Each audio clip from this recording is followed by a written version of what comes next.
Le métier d'enseignement, c'est un métier où j'ai eu énormément de plaisir. Quand j'ai commencé, ils étaient deux. Qu'on avait juste le thé à la pause, il y avait rien d'autre. Le regret que j'ai eu, j'aurais dû faire des photos de classe. Moi, je vais vous tutoyer, de toute façon, donc... T'as le droit? On faisait aussi pas mal de bêtises. Pas trop raconter, il y a des élèves. C'est sans limite, quoi. Il y a toujours à apprendre, toujours à rechercher. C'était des moments magiques, ouais.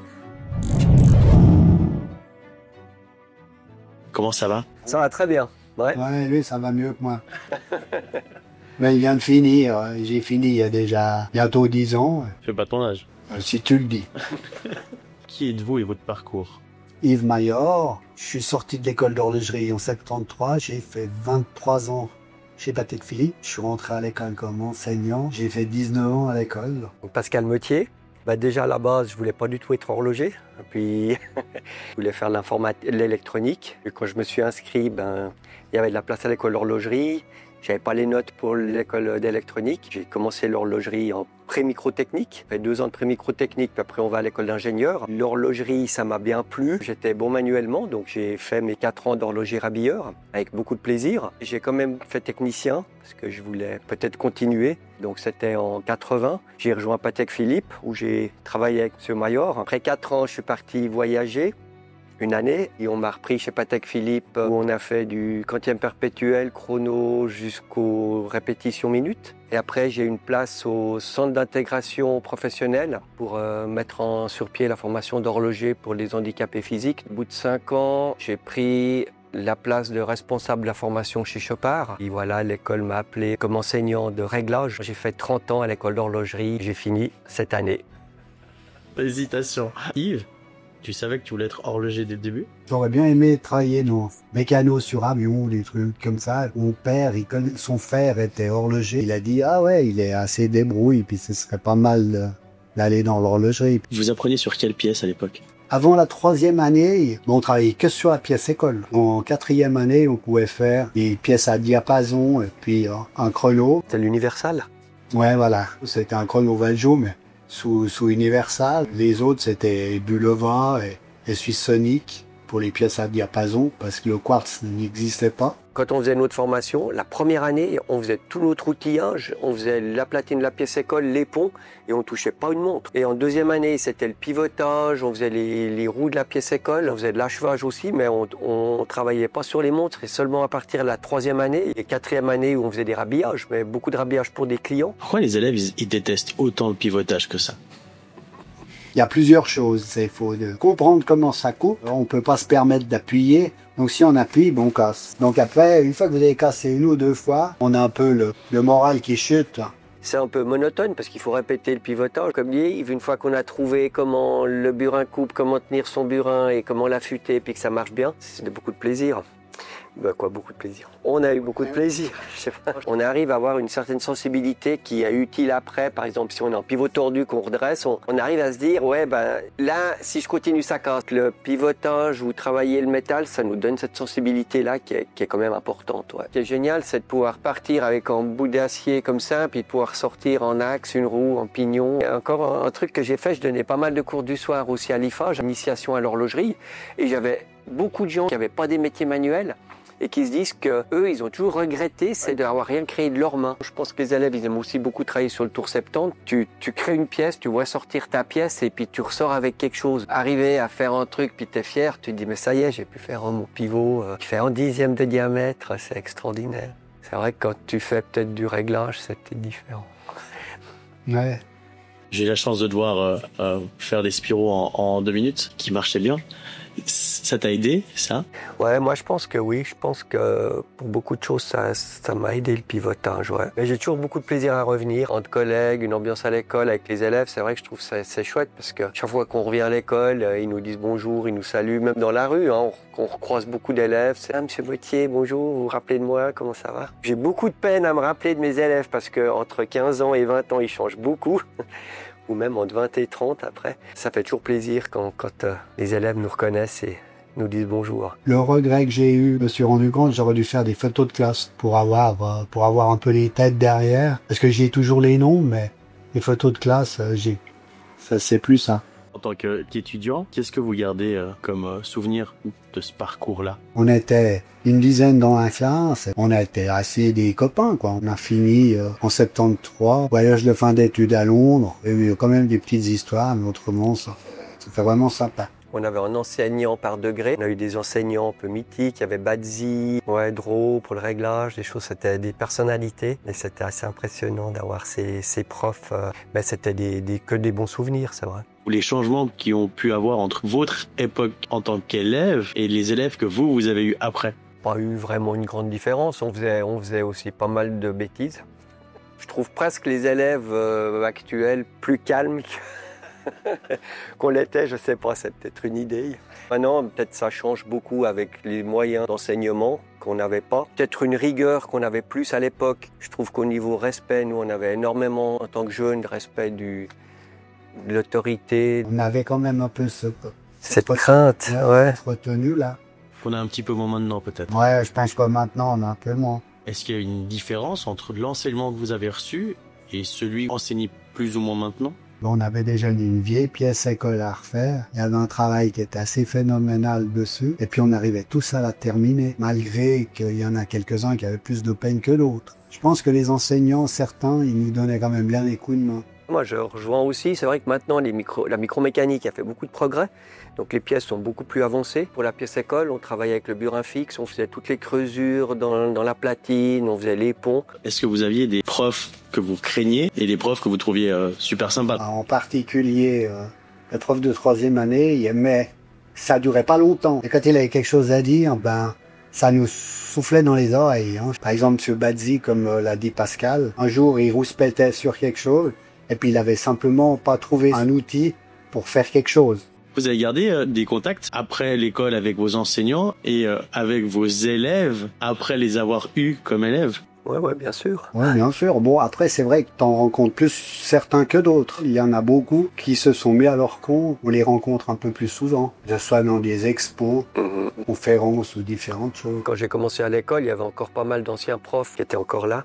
Et après, quand j'ai pris ma place d'enseignant, au bout de 20 ans d'enseignement, il y a pas mal des élèves que j'ai eus et qui sont devenus enseignants. Puis avec la Société des horlogers, la SSC et pas mal de choses, on les revoit. Ouais. Vous savez combien d'élèves vous avez eu dans votre carrière au final? Sur 30 ans, une quinzaine par année, ça fait à peu près 500. Moi, j'en ai fait peut-être un peu moins parce que ils n'étaient pas aussi nombreux. L'horlogerie, il y a toujours eu des hauts, des bas. Peut-être qu'à des moments donnés, il y avait un peu moins de monde qui venait. Ça s'est étoffé, surtout sur les dernières années. En quelle année t'as commencé, toi, Yves? Moi, j'ai commencé en 96 pour enseigner. 94. 94. Une anecdote d'étudiant ou de prof? Moi, j'ai eu des élèves qui étaient malentendants, pas faciles à leur apprendre. En ayant chaque fois un interprète, transmet un petit peu ce qu'on leur dit, qui n'est pas pour eux si évident que ça. Moi, j'ai beaucoup de bons souvenirs avec les sorties, les voyages fin d'études, les semaines de ski. Voilà, à l'atelier, j'ai eu 2-3 petites mésaventures. Des élèves qui pètent un peu les plombs, ça arrive aussi des fois. Moi, j'ai un copain qui est pivoteur, mais il a découvert ça à l'école. Ouais. Parce que quand il a emmanché son burin, le burin, il lui a traversé la main. Alors depuis, il s'est dit, il faut que je fasse pivoteur. Non, je plaisante. Des anecdotes avec l'emmanchage des burins. Il y en a pas mal qui se plantaient les burins dans la main, ouais. Parce qu'on emmanchait les burins avec la gomme laque. Donc il fallait déjà chauffer la gomme laque. Donc déjà, ils se brûlaient. Bon, et puis après, suivant comment ils appuyaient pour emmancher, ils se mettaient encore le burin dans la main. Donc c'était toujours un moment où il y avait pas mal de blessés. Vous, votre anecdote en tant qu'étudiant de votre côté? Je me rappelle, c'est que j'avais un élève en première année qui avait vidé son basinier dans le lavabo. Donc son basinier, puis je lui ai dit, tu devrais essayer de mettre le feu pour voir ce que ça fait. Ça fait des flammes de 2 mètres de haut, il y avait le prof derrière, il s'est fait virer de l'école. J'étais pas très fier. Mais... En première, en tout cas, on avait une salle de trempe où on pouvait éteindre la lumière depuis dehors. Alors l'idée, c'est quand il y avait des gars dedans, d'éteindre. Puis quand on était en première année, on avait fait des petites cannes de hockey. Et puis on avait fait un petit puck. Et puis quand le prof était pas là, on jouait au hockey. Pas trop raconté à des élèves. Si vous deviez donner un conseil à un jeune qui se lance dans la formation d'horloger? Qui se donne à fond, parce que c'est un métier magnifique, ouais.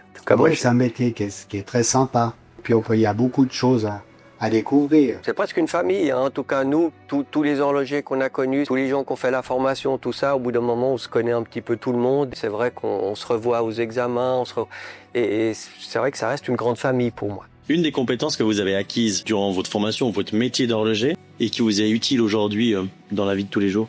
D'analyser tout ce qu'ils font. Ça veut dire que quand on démonte une pièce, on va déjà regarder avant, quitte à faire des croquis, prendre des photos, on va démonter en essayant de comprendre le mécanisme pour que quand on remonte, on arrive à savoir quelle pièce interagit sur quoi. Parce que chaque fois que je touche quelque chose, je me dis comment ça marche. J'ai dû faire avec des élèves des travaux un peu spéciaux. Ils avaient tout démonté, puis après ils savaient plus comment y remonter. On avait toujours déjà des moyens. Au moins prendre des photos, puis prendre des notes, quoi. Vous deviez résumer en un mot votre passage à l'école. Un métier très intéressant. Puis à l'école, c'est justement, on a appris un peu toute la panoplie. Un monde qu'on a découvert et qui est passionnant. Comment vous avez trouvé votre premier job? Contacté par un expert quand j'ai passé mes examens, il m'a proposé une place. Je suis tombé dans les complications chez Patek Philippe. Après ma formation de technicien, je rêvais un petit peu de voyage, faire plutôt du développement. Puis j'ai rencontré un horloger qui avait voyagé, puis il m'a dit « Tu sors de l'école, tu connais rien. » Il m'a dit « Il y a deux boîtes qui, à Genève, c'était Patek Philippe et Vacheron Constantin. » Je fais un téléphone aux deux entreprises et j'avais un rendez-vous avec le service du personnel pour les deux entreprises. J'ai pris Patek Philippe parce que j'avais une place aux complications et puis ça me plaisait bien. Selon vous, qu'est-ce qui fait un bon horloger? Je dirais la logique, la représentation dans l'espace, la minutie, précision. C'est bien résumé, ça. Quels sont les différents postes que vous avez occupés? Quand je suis rentré chez Patek, là, ils faisaient encore des quantièmes perpétuels, pas terminés comme ça se termine à l'heure actuelle. Les pièces étaient faites. Par contre, il fallait faire les fonctions pour que ça saute juste. Notre chef, il nous faisait passer sur d'autres pièces intéressantes. Et puis pour finir, on finissait avec des répétitions minutes. On faisait les fonctions. On faisait l'anglage, le satinage, il faut qu'elle corresponde au poinçon de Genève, parce que c'est des pièces qui étaient poinçonnées. Juste un ordre d'idée, c'est vrai que sur un quantième perpétuel, on passait facilement une semaine ou deux. C'était le chrono, on doublait le temps. Et sur une répétition minute, c'était presque une année de travail avant qu'une répétition de minute sorte de chez Patek Philippe. Peut-être aussi ça qui change beaucoup, je trouve, maintenant. La responsabilité qu'on avait quand on faisait une pièce. Quelle a été, pour vous, la montre qui vous a marqué le plus, sur laquelle vous avez travaillé? Moi, j'ai travaillé sur le calibre 89. Grosse montre, on va dire ça comme ça. Double face. Un travail qui était prenant parce qu'on a commencé avec les premiers plans, avec les premières pièces qui se faisaient. Puis après, quand tout est arrivé, il fallait qu'on les termine. Donc, il y avait eu quand même...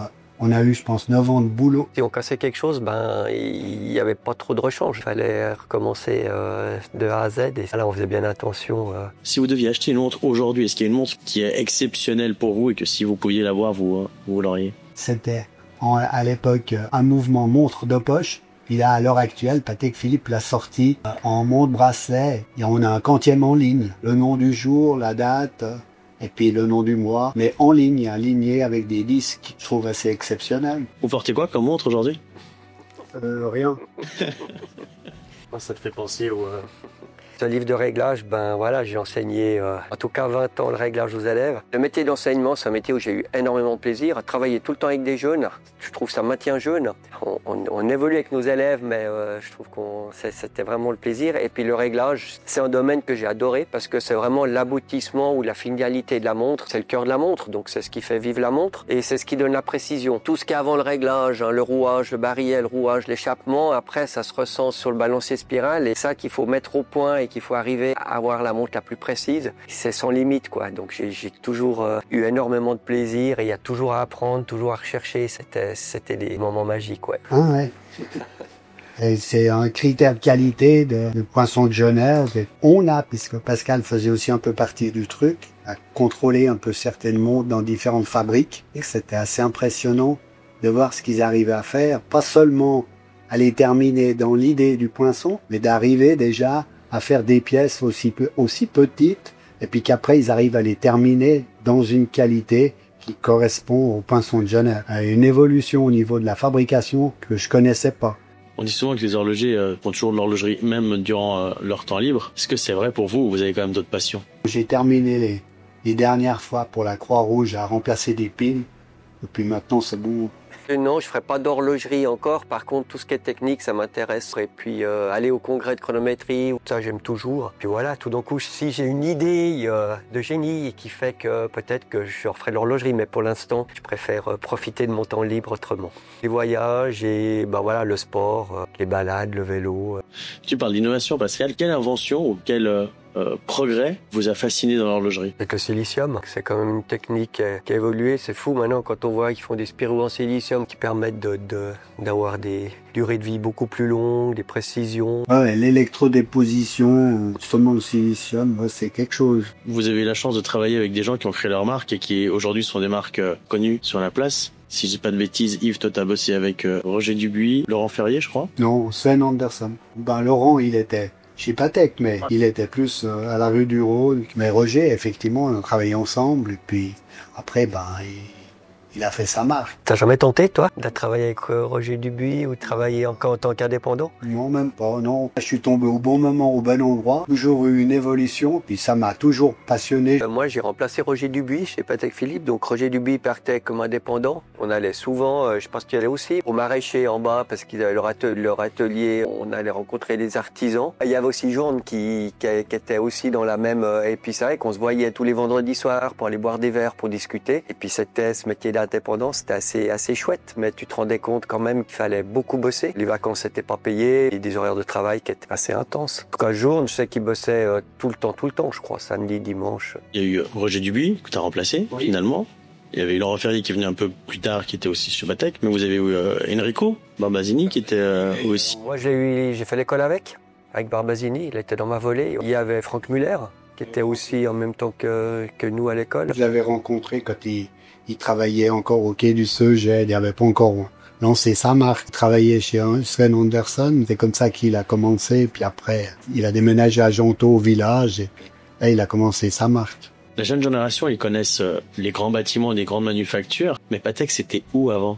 Jonction. Vous étiez combien dans les ateliers? Quand j'ai commencé, ils étaient 2. Et puis après, on était 4. Comment travailler à l'atelier à l'époque? Ce qui était strict, c'est le matin, on commençait tôt. Donc, il me semble qu'on pouvait venir jusqu'à 7h15. C'est un changement qui était après l'école qui était dur. Il y avait les pauses, c'était une petite plateforme où ils mettaient du thé. Qu'on avait juste le thé à la pause, il y avait rien d'autre. Le temps de midi, il était court. On avait quand même des gros horaires. L'école, c'est 3 jours par semaine d'atelier, 2 jours de théorie. Quand on commence après à faire les 5 jours d'atelier, on commence à 7h le matin. C'est vrai que la fin de la semaine, on est fatigué. On mangeait le vacherin le vendredi soir, c'est ça? Ouais. Même le chef, il disait tout d'un coup, il demandait à quelqu'un de passer à la boucherie et puis d'acheter des viandes séchées, du saucisson, des trucs comme ça. Puis on buvait un verre vers les 10h. La première fois, c'est surprenant. C'est parce qu'on vous a appris à l'école? Ah, pas trop, non. Tu sais rien, c'est de se remettre au boulot après. Mais Chopard, à l'époque, c'était où? Moi, j'ai toujours connu Chopard, Mérin-Satigny, à Zimeza. C'était directement la formation sous Scheufele, des très très bons moments. Yves, toi qui as enseigné à Butin, comment tu le trouves cette nouvelle école? C'est plus lumineux, ça c'est sûr, parce que les couloirs n'étaient pas ouverts avec des fenêtres, l'espace et puis la disposition, je pense que c'est quand même quelque chose de bénéfique. Moi, la même chose, les conditions d'enseignement ici sont extraordinaires, quoi. L'espace, des établis, du matériel, des moyens, qui est très confortable, ouais. Extra. Bravo, merci, ouais. Ah, merci. Merci à vous. Merci à vous, ouais. Maintenant, il faudra couper tous. Oui, après...